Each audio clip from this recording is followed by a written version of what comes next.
कभी सोचा है कि जो बड़ी बड़ी कंपनियां होती हैं, जिनके स्टोर्स हर शहर में फैले हैं, वो ये कैसे पता लगाती हैं कि उनका कौन सा स्टोर असल में पैसा कमा रहा है? आज हम उनके इसी फाइनेंशियल रहस्य की तह तक जाएंगे। ये हम सब ने देखा है ना? एक नया नवेला स्टोर खुलता है और वहां हमेशा ग्राहकों की भीड़ लगी रहती है, खचाखच बरावा। पहली नजर में तो लगता है कि भाई ये तो जबरदस्त हिट हो गया। लेकिन क्या भीड़ का मतलब हमेशा मुनाफा होता है?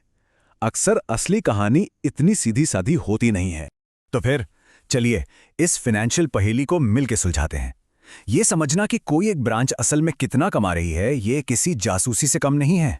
और जानते हैं सारे सुराग वो कंपनी की अकाउंट बुक्स में कहीं गहरे दबे हुए हैं। तो हमारी कहानी की शुरुआत होती है एक बुनियादी टकराव से। एक तरफ हेड ऑफिस और दूसरी तरफ उसकी ब्रांच। यहीं से सारी दुविधा शुरू होती है। इसको ना ऐसे समझ सकते हैं, हेड ऑफिस जो है वो है सेंट्रल कमांड। सारी स्ट्रैटेजी वही बनाता है, सारे बड़े फैसले भी वही लेता है।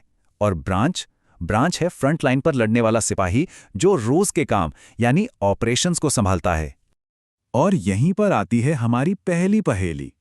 क्या होता है जब हेड ऑफिस और ब्रांच दोनों की फाइनेंशियल कहानियां मैच ही नहीं करती?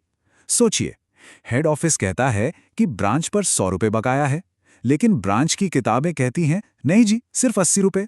बस यहीं से हमारी जांच शुरू होती है। तो हमारी जांच का पहला पड़ाव ये समझना कि आखिर ये अंतर आ कहां से रहा है। बेमेल किताबें, ये है हमारा पहला सुराग। अकाउंटिंग की भाषा में ना इस पूरी प्रक्रिया को रिकंसिलिएशन कहते हैं। मतलब सीधा सा है, ये पक्का करना कि दोनों तरफ के रिकॉर्ड एक ही बात कह रहे हो, एक ही फाइनेंशियल कहानी सुना रहे हो। ज्यादातर मामलों में ये जो अंतर होता है ना, वो बस टाइमिंग का खेल होता है। मान लीजिए हेड ऑफिस ने महीने के आखिरी तारीख को कुछ सामान भेजा। उन्होंने तो अपनी किताबों में लिख दिया कि माल भेज दिया, लेकिन ब्रांच को वो मिला अगले महीने की शुरुआत में। तो जब तक महीने की किताबें बंद हुईं, वो सामान रास्ते में था। बस इसी से एक टेम्परेरी मिसमैच बन जाता है। कैश के साथ भी ठीक ऐसा ही हो सकता है। लेकिन क्या हो अगर ये सिर्फ टाइमिंग का मामला ना हो?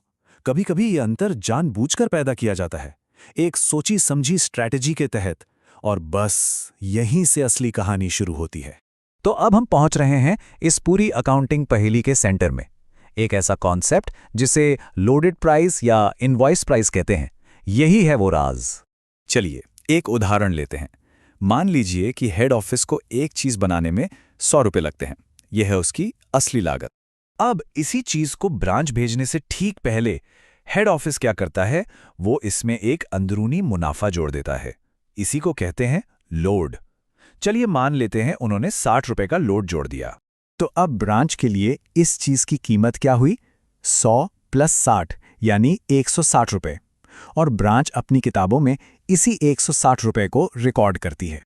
और यहीं पर सबसे जरूरी बात सामने आती है। ब्रांच की किताबें तो 160 रुपए की कीमत दिखा रही हैं, लेकिन हेड ऑफिस जानता है कि असली कहानी तो 100 रुपए से शुरू हुई थी। इसी वजह से ब्रांच की इन्वेंट्री में एक अनरियलाइज्ड प्रॉफिट यानी कि एक कागजी मुनाफा जुड़ जाता है।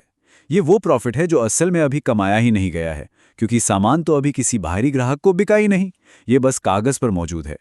तो सवाल ये है कि अकाउंटेंट्स इस पहेली को सुलझाते कैसे हैं? वो असली मुनाफे तक पहुंचते कैसे हैं? इसके लिए उनके पास एक पूरा ब्लूप्रिंट है। ये एक खास तरीका इस्तेमाल करते हैं जिसे कहते हैं स्टॉक एंड डेटर्स मेथड। आप इसे एक तरह का अकाउंटिंग ड्रामा कह सकते हैं, जिसे सिर्फ इसलिए बनाया गया है ताकि सच को कल्पना से यानी असली प्रॉफिट को कागजी आंकड़ों से अलग किया जा सके। इस मेथड के 3 मुख्य स्टेप्स हैं। पहला, एक स्टॉक अकाउंट बनाया जाता है जो आने जाने वाले सारे माल का हिसाब रखता है, लेकिन उस लोडेड कीमत पर। दूसरा, एक एडजस्टमेंट अकाउंट होता है जो बड़े सिस्टमैटिक तरीके से हर ट्रांजैक्शन में से उस छिपे हुए मुनाफे यानी लोड को हटाता जाता है। और तीसरा और सबसे आखिर में एक प्रॉफिट एंड लॉस अकाउंट बनाया जाता है जो ब्रांच की असली कमाई का खुलासा करता है, असली लागत के आधार पर। चलिए अब इस पूरे ब्लूप्रिंट को एक असल केस पर लगाकर देखते हैं और पता करते हैं कि असली मुनाफा क्या है। तो ये केस स्टडी है मॉडर्न स्टोर्स की। इनका हेड ऑफिस दिल्ली में है और एक ब्रांच है नागपुर में। और इनका नियम क्या है कि ब्रांच को भेजा गया सारा सामान कॉस्ट प्लस 60% पर भेजा जाएगा। और अब देखिए फाइनल कैलकुलेशन। ब्रांच की किताबों के हिसाब से तो ग्रॉस प्रॉफिट कुछ और ही बड़ा चढ़ा दिख रहा होगा, लेकिन जब हेड ऑफिस सारे एडजस्टमेंट्स करता है तो ग्रॉस प्रॉफिट निकल कर आता है 50,062 रुपए। और सबसे जरूरी असली नेट प्रॉफिट वो है 26,687 रुपए। ये है असली कमाई। तो देखा आपने, इन्वेंट्री से उस लोड को हटाकर और सारे खर्चों का हिसाब लगाकर हेड ऑफिस ने यह पता लगा लिया कि नागपुर ब्रांच का असली सालाना मुनाफा कितना था। पहेली सुलझ गई। तो इस पूरी कहानी से हमें क्या समझ आता है?